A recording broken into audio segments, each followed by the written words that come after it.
बहुत बहुत स्वागत है आप सभी का इस कार्यक्रम है जनमत। आज हम बात करेंगे संविधान की। जी हाँ, संविधान ही एक ऐसा हथियार है जिसके माध्यम से आपके हम सबके मूलभूत अधिकार, मूलभूत जो हमारी योग्यताएं हैं वो सारी सुरक्षित रह पाती हैं। जो हमारे अधिकार है वो सुरक्षित रह पाते हैं। जब भी हम किसी मुसीबत में फंसते हैं तो याद हमें संविधान की ही आती है। तो संविधान के माध्यम से हम अपने अधिकार, हक पाते हैं और यही वो किताब है जिससे हम अपने आप को रूल कर पाते हैं, अपने आप को नियमित कर पाते हैं, अपने आप को अधिनियमित कर पाते हैं। एक तरह से देखा जाए तो ये अनुशासन सिखाने वाला ये जो संविधान है भारत का, इस संविधान में वो सब कुछ है जो हमें अपने अधिकारों से परिचित कराता है, जो हमें अपने आप को उन्नत करने के लिए बेहतर एक दिशा उपलब्ध करवाता है, मौका उपलब्ध करवाता है, अवसर उपलब्ध करवाता है। संविधान की तमाम इसी प्रकार की जो विशेषताएं हैं, इनको समेटकर शब्दों में पिरोकर और बहुत सुंदर धुन में सजाकर इसे अपनी आवाज में जिन्होंने प्रस्तुत किया है वो है कुणाल वराणे। महाराष्ट्र के रहने वाले हैं, औरंगाबाद के हैं और बहुत ही शानदार तरीके से इस संविधान की व्याख्या उन्होंने अपने गीत में की है। आप सभी ने सुना होगा वो गाना जिसे हम भारत का संविधान के नाम से जानते हैं। आप बहुत ही पॉपुलर हुआ है ये गाना और आज हमारे साथ कुणाल हमारे इस कार्यक्रम में है।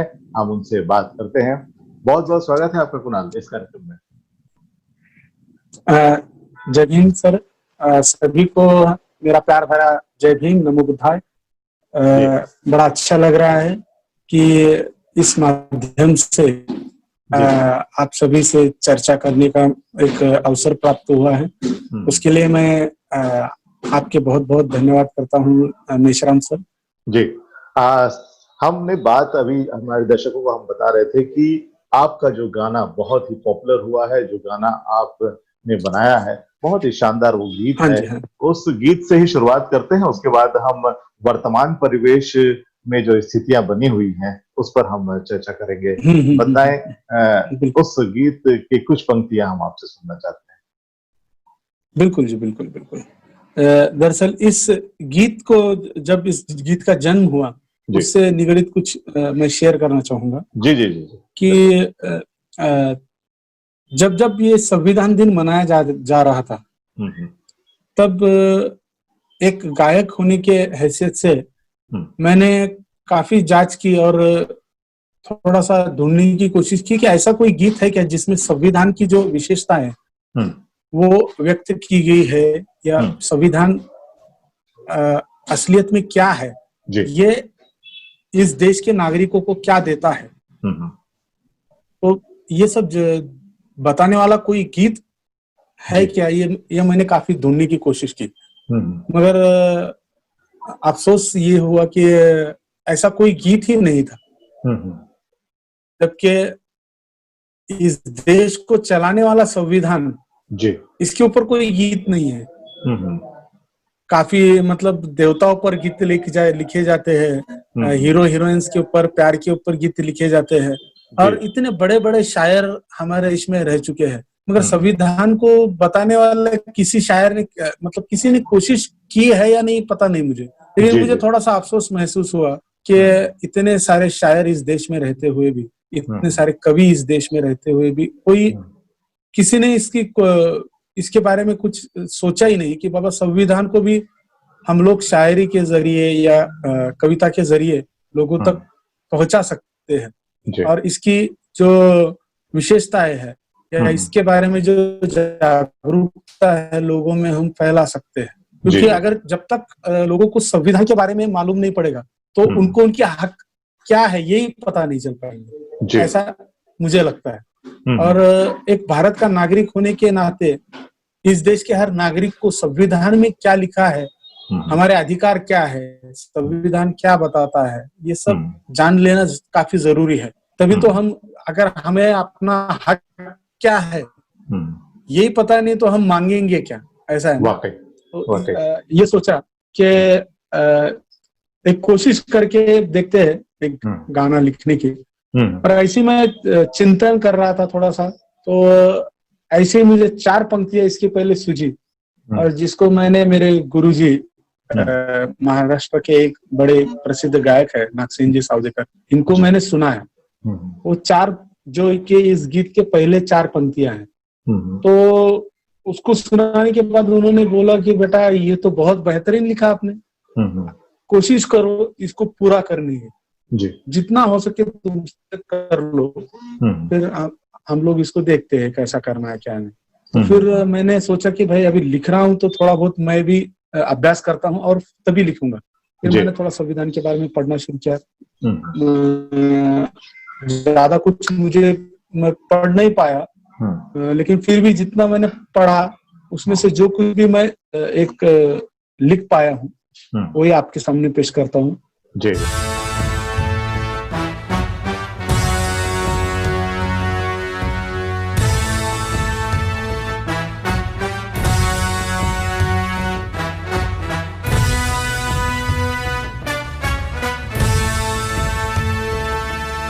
स्वतंत्रता को बल देता है, समता न्याय का फल देता है।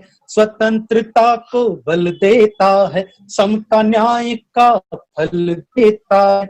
जिसकी बदौलत भारत देश को मिला यह सम्मान है, भारत का संविधान है, भारत का संविधान है, भारत का संविधान है, भारत का संविधान है।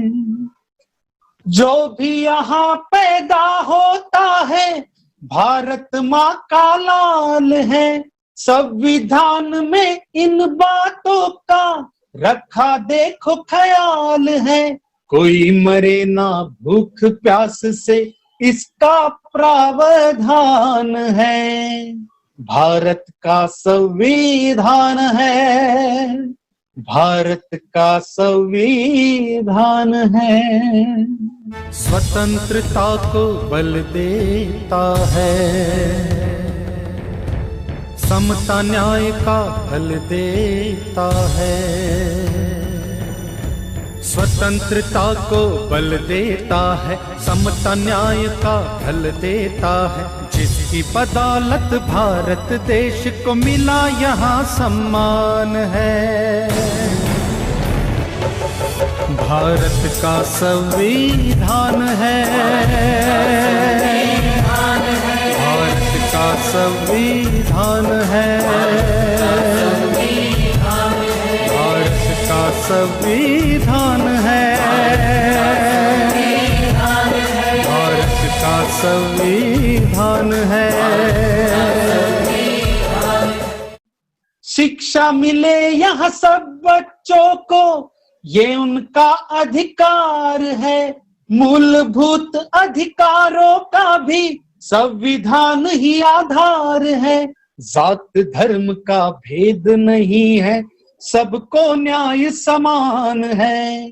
भारत का संविधान है, भारत का संविधान है। इसके रचेता भीमराव का सपना कितना अच्छा है।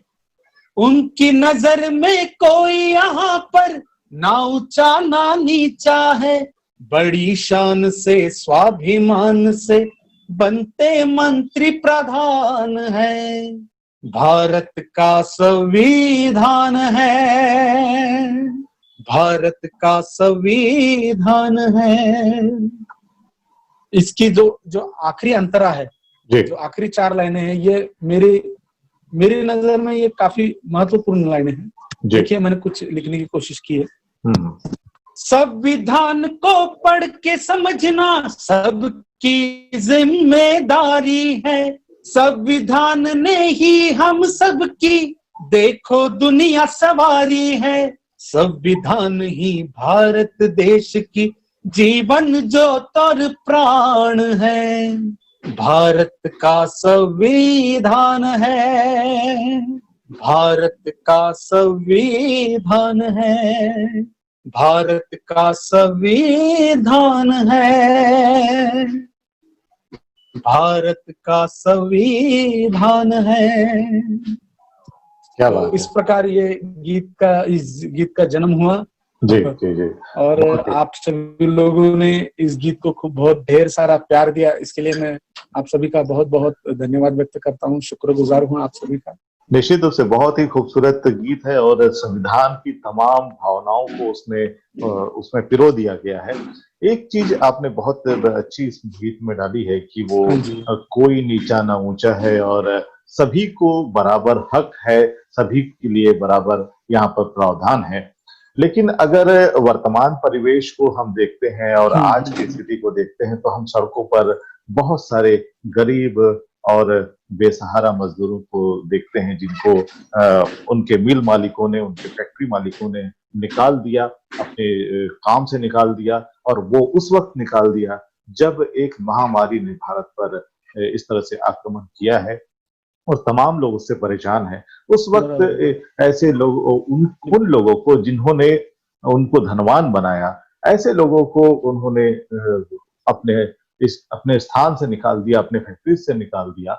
तो वो सड़कों पर आ गए और बहुत लंबा रास्ता तय करके, हजारों किलोमीटर का रास्ता तय करके वो अपने गांव की ओर जा रहे हैं और उनमें से कई लोग मौत के मुंह में भी चले गए हैं। ऐसी परेशानी और ऐसी स्थितियों को अगर देखा जाए तो बहुत कुछ दर्द तो महसूस होता है। आप क्या कहना चाहेंगे इस विषय पर? बिल्कुल सर, एक्चुअली बात ऐसी है कि बाबा साहब अम्बेडकर ने जब वे मजदूर मंत्री थे, मजदूरों के मंत्री थे, तब लेबर मिनिस्टर रहते समय जब मजदूरों के लिए कुछ काम करते समय उनकी कुछ जो उन्होंने बातें रखी थी मजदूरों के लिए, वो उस वक्त के सरकार ने जब मानी नहीं और उसका इम्प्लीमेंटेशन नहीं हुआ, तब उन्होंने अपने मंत्री पद का तक त्याग किया है, ये हम सभी को पता है। उसके अलावा बाबा साहब ने ये भी कहा था कि हमारे इस देश का जो संविधान है, बल्कि इस हमारे देश का ही नहीं, चाहे दुनिया भर का कोई भी किसी भी देश का संविधान हो, वो चाहे कितना ही अच्छा क्यों ना हो, मगर उसका इम्प्लीमेंटेशन जो है वो अगर सही तरीके से ना होता हो तो उस संविधान को मतलब कोई मायने नहीं रखता वो संविधान। तो जो इम्प्लीमेंटेशन करने वाले जो लोग हैं, यानी जो प्रशासन में बैठे हुए लोग हैं या जो इस देश पर शासन कर रहे हैं, उन लोगों की ये नैतिक जिम्मेदारी है कि संविधान के चलते जो इस देश के नागरिक है उनकी सारी समस्याओं का हल करना चाहिए। और जैसे कि आपने बताया, मजदूर इस लॉकडाउन के दरमियान काफी, हमारे अभी औरंगाबाद जिले में ही लगभग 14 मजदूर रेल की पटरी पे जिनका अपघात हुआ, एक्सीडेंट के मौत में, एक्सीडेंट के इसमें वो 14 मजदूर उसमें मारे गए।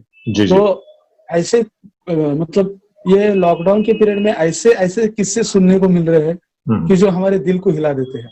कुछ लोग अपने गांव में पहुंच भी गए हैं, मगर पहुंचने के बाद, वहां जाने के बाद उनकी मौत हो गई। जी हाँ, जी हाँ, यानी इतना घर पे पहुंच के भी उनका कुछ ये नहीं हो पाया, क्योंकि इतने 4-5 दिन, 8-8 दिन, 10-10 दिन वो बगैर खाए पिए उन्होंने ये सफर किया है। तो ऐसे इसमें उनके बॉडी के ऊपर, उनके शरीर के ऊपर जो कुछ भी ये हाल हो गया है उनका, उसके चलते बहुत ये जो वातावरण हुआ है बहुत दर्दनाक सब तरफ हमको देखने को मिल रहा है। जी। तो मुझे ऐसा लगता है कि ये जो हमारे जो देश के जो नेता लोग हैं, अभी हम लोग अगर देखेंगे तो ये कोरोना ये किसी विशिष्ट समाज या किसी विशिष्ट लोगों को नहीं हो रहा है, ये हर किसी को हो रहा है। जी। लेकिन मारे जा रहे हैं ये तो मध्यम वर्ग ही है ज्यादा, और गरीब लोग ही ज्यादा। किसी मंत्री संतरी का हमको देखने को मिल रहा है क्या? जी। तो ये भी जानने वाली बात है कि हमको हमारे मंत्री लोग जो है ये सही ढंग से काम नहीं कर रहे हैं, उसके कारण भी काफी दिक्कतें आ रही है सर। जी। ऐसी परिस्थिति में आपको कोई गीत याद आता है एक गीत वामन दादा कर्डक जो कि महाराष्ट्र ही नहीं बल्कि पूरे देश में एक जाने माने कवि और गायक थे, घर घर तक हर इंसान के दिलों तक पहुंचाने की जिन्होंने एक बहुत बड़ा कार्य किया है। ऐसे वामन दादा कर्डक जो कि हमारे देश के एक बड़े महान कवि रह चुके हैं जी। वो उन्होंने अपने काव्य के जरिए कुछ लिखा है, वही मैं आपको सुनाता हूँ। तो वो उस गीत की चाल ऐसे मराठी में है। जी जी। सांगा मला बिरला बाटा टाटा कुठ है हो, अरे सांगा मला बिरला बाटा टाटा कुठ है हो, सांगा धनाचा साठा न आमचा बाटा कुठ है हो, सांगा धनाचा साठा न आमचा बाटा कुठ है हो। तो ऐसी गीत वामन दादा ने लिखे हैं। जी जी जी। जिसमें वामन दादा ने बड़े ही खूबसूरत तरीके से इस देश के हर नागरिक का जो हक है वो मांगने का जो प्रयास किया है वो बहुत खूबसूरत है। जी जी जी जी। आप इस मौके पर हमारे दर्शकों को और कौन कौन से गीत सुनाना चाहेंगे? बहुत सारे गीत हमारे दर्शक आपसे सुनना चाहते हैं, इस वक्त आप क्या सुनाना चाहते हैं? जी। वामन दादा कहते कि जवानों तन बदन और मन वतन के वास्ते दे दो। मतलब आज की घड़ी से काफी ही मेल खाते हुए ये विचार वामन दादा के है कि आज की घड़ी में हम लोगों ने क्या करना चाहिए। जी। जवानों तन बदन और मन वतन के वास्ते दे दो, किसानों अन्न का कण कण वतन के वास्ते दे दो, अमीरों कुछ तुम्हारा धन वतन के वास्ते दे दो, छुपाना छोड़ दो केवल वतन के वास्ते दे दो, खजाना खोल दो सब धन वतन के वास्ते दे दो। मतलब आज आज हमारे कई विचारवंतों ने, हमारे एक दोस्त है सर्वजीत जी बंसोड़े, एक जवान ऐसे कार्यकर्ता है, शायद आप उनको पहचानते होंगे। जी हाँ जी। तो उन्होंने अपने एक भाषण में एक विचार व्यक्त किया था कि अगर इस देश के जो मंदिर है या जो भी संस्थान है उसके ऊपर जो चढ़ावा आज तक लोगों ने चढ़ाया है, ये जन सामान्य लोगों ने ही चढ़ाया है। जी जी। मगर आज यही जन सामान्य लोग परेशानी में है, भूखमारी के कारण वो मर रहे हैं। तो ये मंदिरों में छुपा हुआ धन है, इसको अगर ये प्रशासन अपने कब्जे में लेकर लोगों की मदद के लिए अगर इसका इस्तेमाल करता है तो ये बहुत बड़ी मदद हमारे देश के नागरिकों के लिए हो सकती है। वाकई वाकई वाकई अभी इस वक्त जरूरत है उस धन का सदुपयोग करने की। वाकई देखा जाए तो ये जी जी ये देखिए ये जन सामान्यों ने लोगों का ही धन है जी जी, जो उन्होंने चढ़ावे के जरिए या उनकी भावनाओं के जरिए वहां मंदिरों में दिया है। लेकिन आज उसकी जरूरत उस मंदिर को नहीं है, इन लोगों को है। जी जी जी बिल्कुल, आपदाग्रस्त लोगों को है। हाँ, मंदिर तो चल जाएंगे, आपदाग्रस्त लोगों को ज्यादा जरूरत। अभी हम लोग देख रहे हैं कि ये जो इस देश का जो शासन है, मोदी सरकार, इन्होंने इनके निर्णयों के ऊपर हम लोग देख रहे हैं, इतने उटपटांग निर्णय ये ले रहे हैं कि यहाँ पे जनता परेशान है। और उन्होंने नीरव मोदी, माल्या और ये बाबा रामदेव जैसे लोगों के कर्ज को माफी देकर बड़ा ही घिनौना षड्यंत्र करने का बहुत घिनौना, हास्यास्पद नहीं सर, ये बहुत निंदनीय बात है कि वामन दादा का ही एक गीत है जिसमें वामन दादा कहते हैं कि इस देश को कैसे नर पुरुष की जरूरत है। तो उसके लिए वामन दादा कहते हैं कि पैदा हो तो भीम सा नर पैदा हो, हाँ पैदा हो तो भीम सा नर पैदा हो, एक नया अंबेडकर पैदा हो, एक नया अंबेडकर पैदा हो, अरे एक नया अंबेडकर पैदा हो, हाँ एक नया अंबेडकर पैदा हो, पैदा हो तो भीम सा नर पैदा हो, हाँ पैदा हो तो भीम सा नर पैदा हो। सर झुकाने वाले तेरा सर क्या है, सर झुकाने वाले तेरा सर क्या है, अरे सर झुकाने वाले तेरा सर क्या है, हाँ सर झुकाने वाले तेरा सर क्या है, सर में तेरे भीम का असर पैदा हो, हाँ सर में तेरे भीम का असर पैदा हो, हाँ पैदा हो तो भीम सनर पैदा हो। झोपड़ों में रहने वाले लोगों के, हाँ झोपड़ों में रहने वाले लोगों के, अरे झोपड़ों में रहने वाले लोगों के, हाँ झोपड़ों में रहने वाले लोगों के ऊंचे ऊंचे नए नगर पैदा हो, हाँ पैदा हो तो भीम सनर पैदा हो। यानी एक ऐसा नर पुरुष, एक ऐसा प्रधानमंत्री हमको मिलना चाहिए जो यहाँ के जो गरीब पिछड़े लोगों के बारे में सोचता हो और उनको भी सक्षम करने की सोचता हो, उनको भी यहाँ पर अपने पैरों पे खड़े होकर एक अच्छा जीवन व्यतीत करने के लिए एक अच्छा जरिया देने की कोशिश करता हो। ऐसा एक प्रधानमंत्री हमको मिलना चाहिए, एक ऐसा नेता मिलना चाहिए, ऐसा मामू दादा। असल मेरा मानना ऐसा है कि अम्बेडकरी मूवमेंट के जो गायक है जी, अम्बेडकरी मूवमेंट के जो गायक है, मैं उन गायकों की कर रहा है जो कमर्शियल है, उनकी बात नहीं कर रहा, मैं जो मूवमेंट के लिए काम करने वाले जो गायक है, जो कलाकार है जी, मेरा मानना ऐसा है कि वो गायक वो समाज का धन है जी, वो समाज का समाज की एक ये है, धरोहर है, क्या बोलेंगे हम उसको, बिल्कुल धरोहर है जी।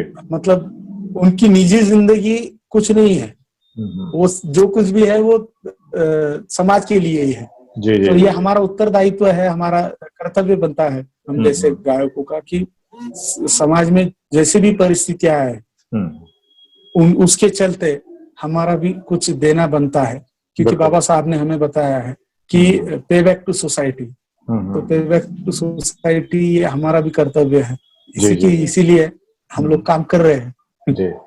जैसा बन सके उतना काम करने की कोशिश कर रहे हैं। बिल्कुल बिल्कुल, आपका काम बहुत ही शानदार है और निश्चित रूप से इस काम का लोगों को फायदा भी मिल रहा है, लोगों तक बहुत अच्छा संदेश आपके गीतों के माध्यम से पहुंच रहा है।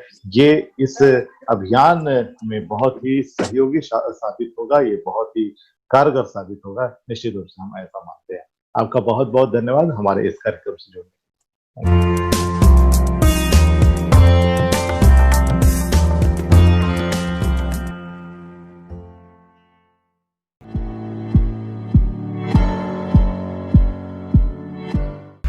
हर महीने आपको बहुजन आंदोलन के इतिहास की जानकारी देने वाला बहुजन कैलेंडर। संपर्क करिए 9013942612 या फिर 01141427518 पर, या फिर ईमेल करिए dalitdastak@gmail.com। दलित दस्तक आपका अपना चैनल है, यह चैनल आपकी आवाज उठाने के लिए है। इसको जरूर सब्सक्राइब करें और अपने दोस्तों से भी करवाएं। बेल आइकन पर भी जरूर क्लिक करें।